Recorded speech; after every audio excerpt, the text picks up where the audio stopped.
ved. Man kan finde før, at for ære år ude af byen og for øjet af byen, og Ødipus er så urolig sind, så kender sig om alt og evner ikke mere.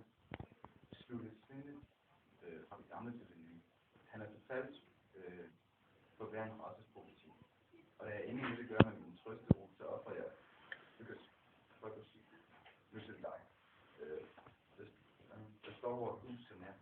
Med from og ydmyg bøn, og du vil frelse os på denne onde pris. Så vi er alle bange ud, fordi vi ser, at den, der står på ordet, Men nogen her kan vise mig bare en til Ødipus palads. Allerhelst til komme til. Derhenne ligger det, og han er hjemme nu. Og denne kvinde, han er moder til hans børn. Hun! Hun den lykkelige. Selv må lykke få, som Rik velsignede her i kongens hus. jeg ønsker også lykke over dig som løn.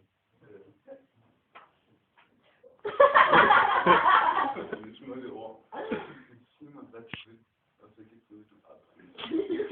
Det er en fuldglædelig kvinde til din mand.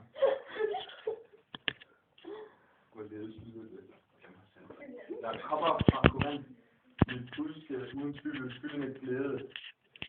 Muligvis med sorg. Der er en dobbelt virkning, siger du, hvordan? Jo folket der har lyst til at vælge ham til hersker over Islands land for lydet dig. Han er Polypus for at den andre. Ja, denne verden med, han ligger ikke sin krav. Jeg får lyse til Polypus er død, så sandt jeg lever til. Der er jo ingen skændagt lever om de største sandform i din kærlighed. I Gud for orakelsvar. Hvad kom der ud af dem? Det var denne mand. Han er frygtet for at angst for prøve. Han døde på naturens vandring.